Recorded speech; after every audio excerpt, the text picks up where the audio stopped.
Subscribe करें हमारा YouTube channel, bell icon को क्लिक करना ना भूलें, जिससे आगे आने वाले सभी YouTube अपडेट्स, वीडियोस, नोटिफिकेशंस आपको मिलते रहें। Good morning everyone, welcome to current affairs education. Current affairs education में आज हम चर्चा करेंगे 29 अगस्त की उन तमाम महत्वपूर्ण करंट अफेयर्स की जो एग्जाम पॉइंट ऑफ व्यू से इंपॉर्टेंट है और परीक्षा में पूछे जाने की पूरी संभावना है। बने रहिए मेरे साथ, शुरू से लेकर अंत तक बहुत कुछ आपको सीखने को मिलने वाला है। शुरुआत करते हैं अंतिम सेशन के अभ्यास प्रश्न के साथ। अंतिम सेशन में हमने आपसे पूछा था मोढेरा का सूर्य मंदिर निम्न में से किस राज्य में स्थित है। तो मोढेरा का सूर्य मंदिर है, ये गुजरात राज्य में स्थित है। गुजरात, ये आपको ध्यान में रखना है।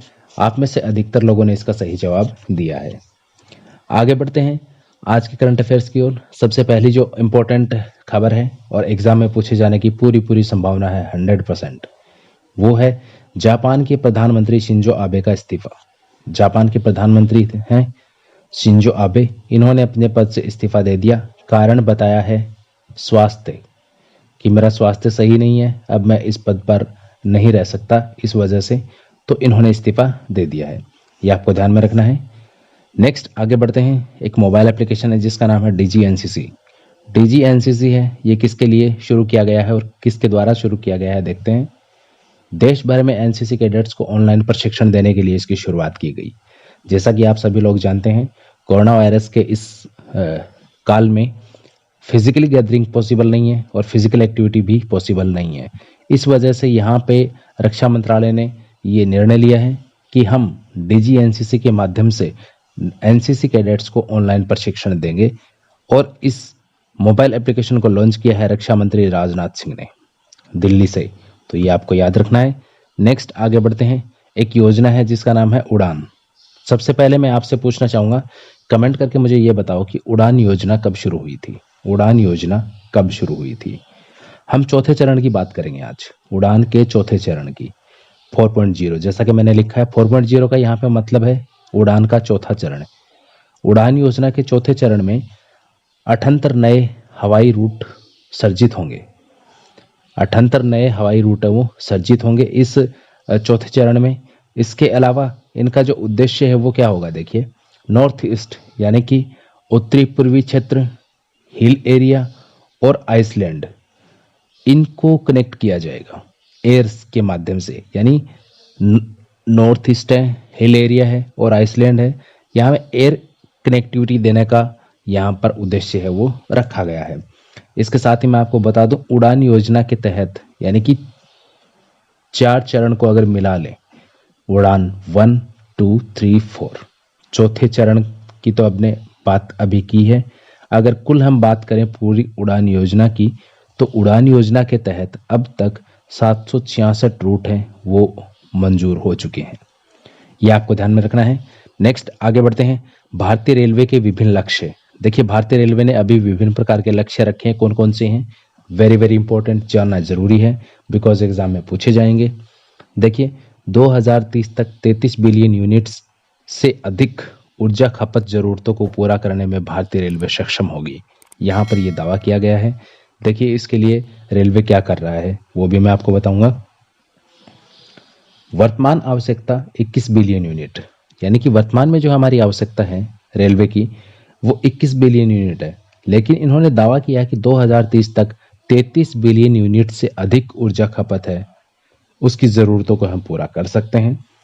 इसके लिए रेलवे अपनी खाली भूमि पर सोलर पावर प्लांट लगाएगी। साथ ही जो अन्य जगह हैं जहां पर सोलर प्लांट लगाए जा सकते हैं, पटरियों के आसपास, वहां पर हर जगह पे सोलर पावर प्लांट लगाए जाएंगे। और रेलवे ने ये कहा है ये कार्य, ये जो प्रोजेक्ट है सोलर पावर प्लांट का, ये केवल रेलवे की जमीन पर होगा, अतिक्रमण वाली जमीन पर नहीं होगा। यहाँ पर रेलवे ने ये क्लियर किया है। साथ ही 2030 तक शून्य कार्बन उत्सर्जन वाली रेलवे बनाना, ये भी यहाँ पर लक्ष्य रखा गया है कि 2030 तक हम शून्य कार्बन उत्सर्जन वाली रेलवे है वो भारतीय रेलवे को बना देंगे। अगला जो टारगेट रखा गया है वो है 2023 तक 100% इलेक्ट्रिफिकेशन, यानी कि 2023 तक जितने भी रेलवे के रूट होंगे उनका 100% विद्युतीकरण कर दिया जाएगा।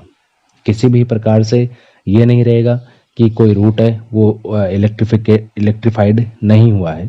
तो ये चीज़ें आपको ध्यान में रखनी है, रेलवे से रिलेटेड है।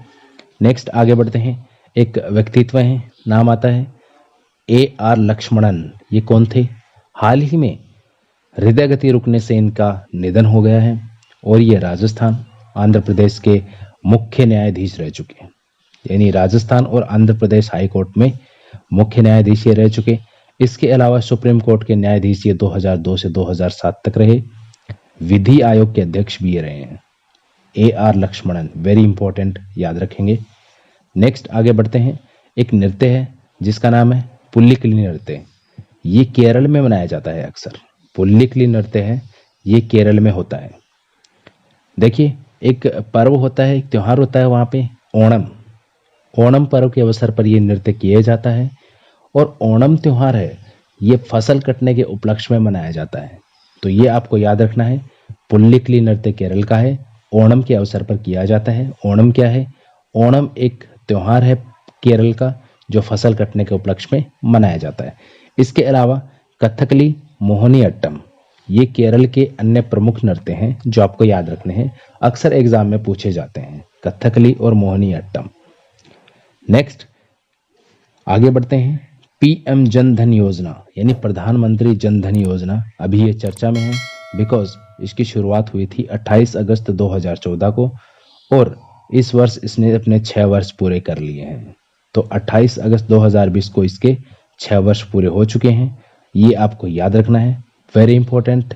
आज के सेशन में इतना ही। चलते चलते आपके लिए एक अभ्यास प्रश्न जिसका जवाब आप कमेंट बॉक्स में दीजिए।